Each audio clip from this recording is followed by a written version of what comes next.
Creo que todos hemos soñado con algo en algún momento de nuestra vida. Y si tú no lo has hecho, qué miedo. Me daría muchísimo miedo conocerte. Siento que serías un androide todo raro, todo creepy ahí, que nos vigila y, uy no, qué miedo. Y es que soñar es una parte muy importante de lo que somos como seres humanos. Aunque en lo personal, tengo mis teorías de que no somos los únicos seres con esa capacidad. Pero no vamos a hablar de eso hoy. Lo curioso es que cuando somos niños, soñamos un montón. Soñamos con vivir aventuras increíbles, cambiar el mundo y hacerlo un lugar mejor. O en otros casos con que cuando seamos grandes nos vamos a dedicar a aquello que más nos apasiona. De alguna forma, esa capacidad de imaginar es también la que nos impulsa a crear. Pero también ocurre que el miedo y la poca seguridad que tenemos en nosotros mismos terminan frenándonos. Tal vez por eso, al crecer, muchos de esos sueños dejan atrás ese lado tan maravilloso y se vuelven en sueños más realistas, por así decirlo. Esto lógicamente también se extiende a la música. Un mundo donde todos los días hay un grupo de amigos que forman una banda con el sueño de que algún día alguien encuentre en su música la misma inspiración que ellos encontraron en otras bandas. El problema es que soñar es fácil, todos lo sabemos. Lo difícil es seguir creyendo en ese sueño cuando las cosas no salen como esperabas. Y con el paso del tiempo, algunas bandas se separan, otras cambian de rumbo, perdón. Y muchas simplemente dejan de existir antes de que alguien llegue a escucharla. Aunque eso sí, de vez en cuando tenemos la suerte de presenciar cómo esos chicos logran superar las adversidades, triunfar y convertir ese sueño que alguna vez pareció tan lejano en una realidad. Hola, soy Eden Weiss, un mapache cósmico intergaláctico, y hoy les quiero hablar de una banda que terminó convirtiendo un montón de sueños en canciones, y esas canciones en el sueño de muchas otras personas. ¿Suena exagerado? Sí, la verdad es que sí, yo también lo pensé. Pero pues la verdad es que suena bastante chévere, entonces no lo quité. Aunque quién sabe, quizás cuando termine este video esa afirmación no sea pues tanto una exageración. Y sí, la banda a la que me refiero es Mago de Oz, una banda que lleva acompañando a miles de personas, incluyéndome, que me introdujo en el mundo del metal y que hizo que más de una vez terminara con 20 pestañas abiertas en Google intentando entender de qué hablaba una canción. Pero, ¿qué hacía que escuchar a Mago de Oz se sintiera tan diferente? Esa es una pregunta bastante subjetiva y probablemente cada persona tenga una respuesta distinta.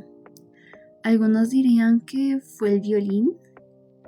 Bueno, la mezcla entre el violín, la flauta o los sonidos celtas. Otros hablarán de la voz de José Andrea o de las letras.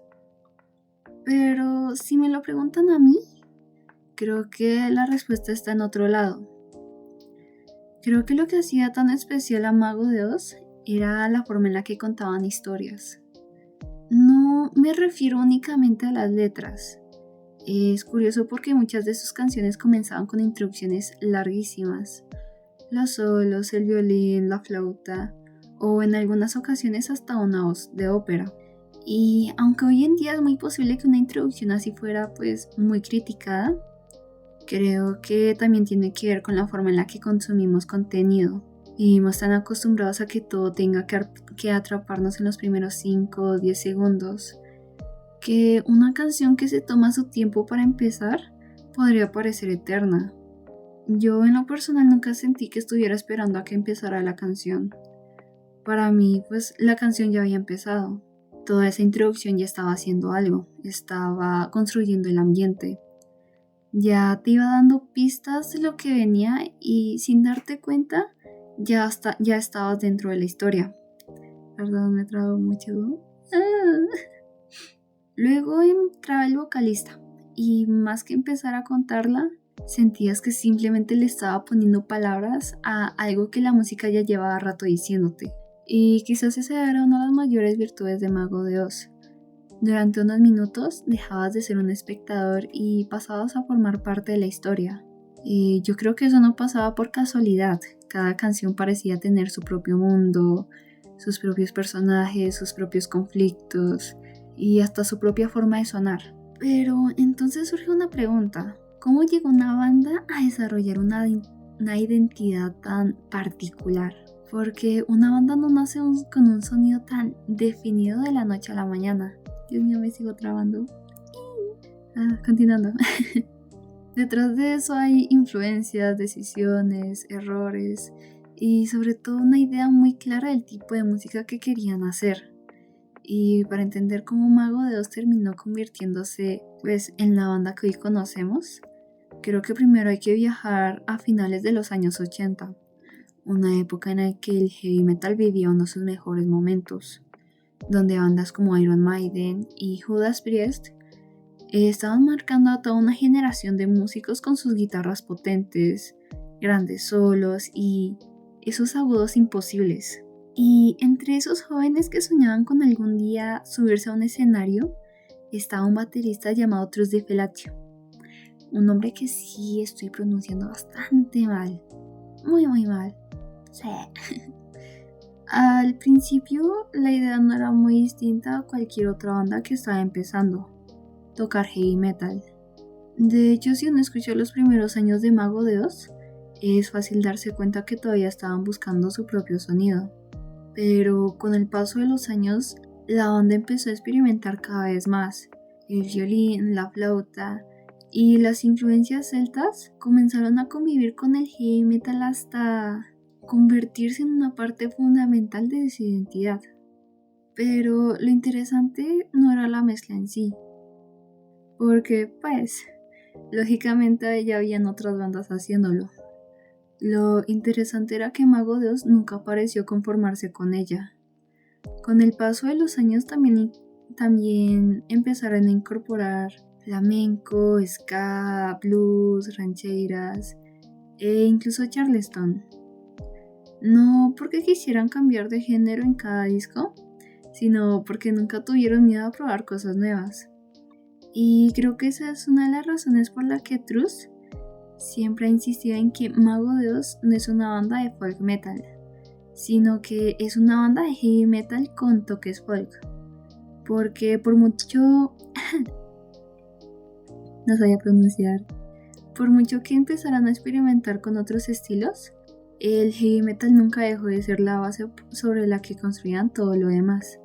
Y siendo sincera, creo que esa curiosidad por experimentar fue una de las cosas que terminó definiendo a Mago de Oz. Porque una vez encontraron un sonido que funcionaba, en lugar de quedarse ahí, siguieron buscando nuevas formas de enriquecerlo. Pero por muy claro que tengas quién eres, eso no significa que el resto del mundo vaya a prestarte atención. Los primeros años de Mago de Oz estuvieron muy lejos del éxito. Sus primeros discos pasaban bastante desapercibidos y, como tantas otras bandas, tuvieron que abrirse camino poco a poco. Todo empezó a cambiar en 1998 con La Leyenda de la Mancha. Y no fue casualidad, si hasta ese momento la banda había encontrado una identidad musical, en ese disco terminó de encontrar una identidad artística, puesto que decidieron construir un álbum entero inspirado en una de las obras más importantes de la literatura española, Don Quijote de la Mancha. ¿Por qué me trago tanto y por qué se me da tanto el aire? No. A partir de ahí, la ambición de Mago de Oz no hizo más que crecer. 2 años después llegaría Finisterra, un disco que terminaría consolidando el sonido de la banda y que, para muchos, marcó el momento en el que Mago de Oz dejó de ser una promesa para convertirse en uno de los grandes referentes del rock en español. Pero quizás lo más interesante es que el éxito no hizo que la banda dejara de arriesgar. Al contrario, si la leyenda de la Mancha demostraba que podían construir un disco alrededor de una historia, Gaia, Gaia llevaba esa idea a un nivel completamente distinto. No era solo un álbum conceptual, era una obra que mezclaba historia, ficción y crítica social para hablar sobre la conquista de América, el abuso de poder, la religión, el medio ambiente y muchos otros temas que la banda nunca tuvo miedo de poner sobre la mesa. Pero toda esa ambición tuvo una consecuencia que probablemente era inevitable. Mientras más crecía la banda, más empezaban a aparecer las críticas. Seguramente alguna vez has escuchado a alguien decir que Mago de Oz no es una verdadera banda de metal. Esa es una frase que lleva años repitiéndose y que todavía hoy sigue apareciendo cada que se habla de la banda. Pero, ¿de dónde viene esa idea? Realmente no tiene una única respuesta. La primera tiene que ver con su propio sonido. Mientras muchas bandas de heavy metal ponían todo el protagonismo en las guitarras, Mago de Oz decidió compartir ese espacio con violines, flautas, gaitas y un montón de influencias folk. Para algunos esa mezcla enriquecía el género, pero para otros hacía que la música perdiera parte de la agresividad que esperaban encontrar en una banda de metal. A eso se sumó otro factor: su música era increíblemente accesible. Canciones como Festa Pagana o Molinos de Viento podrían sonar en un festival de metal, pero también en una fiesta normal o incluso en la radio. Algunos true metal dirían que su sonido se estaba volviendo comercial, y dentro de una parte de la comunidad del metal eso no está bien visto. Otra de las razones fueron los mensajes de sus canciones. Para una parte del sector más conservador del metal, una banda debía transmitir una imagen de oscuridad, pesimismo o una actitud mucho más agresiva. Mago de Oz, en cambio, hablaba de inclusión, de cosas progres, por así decirlo. Esa forma de entender la música terminó chocando por quienes esperaban otro tipo de estética y de discurso. Y siendo sincera, creo que esa discusión nunca fue realmente sobre si Mago de Oz era o no era metal. En el fondo siempre fue una discusión sobre qué significaba el metal, porque al final, ¿quién decide eso? Y quizás nunca lleguemos a ponernos de acuerdo, pero hay algo que sí es mucho más fácil de medir, eso creo, y es el impacto que una banda deja con el paso de los años. Y en ese aspecto es difícil negar que Mago de Oz marcó un antes y un después para muchísima gente.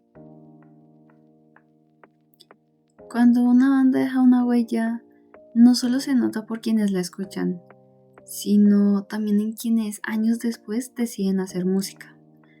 Bandas como Sauron, Lepoca o Celtian desarrollaron estilos completamente propios, pero resulta difícil no ver en ellas parte del camino que Mago de Oz ayudó a abrir. Demostraron que el heavy metal también podía dialogar con el folk, no me puedo trabar, con la literatura, con la historia y con un montón de influencias que no era tan común encontrar dentro del heavy metal en español. Pero siendo sincera, creo que su mayor legado ni siquiera está ahí. Está en todas esas personas para las que Mago de Oz fue la puerta de entrada al heavy metal. Personas que gracias a canciones como Molinos de Viento o Fiesta Pagana terminaron descubriendo un género entero.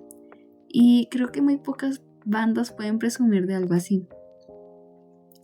De hecho, hay algo que siempre me ha parecido muy curioso. Más de una vez caminando por la calle me he encontrado a alguien tocando una canción de Mago de Oz. Y no sé, siempre me hace pensar lo mismo. Llega un punto en el que una canción deja de pertenecer únicamente a la banda que la escribió y pasa a formar parte de la vida de otras personas, de sus recuerdos y de los lugares por los que caminan.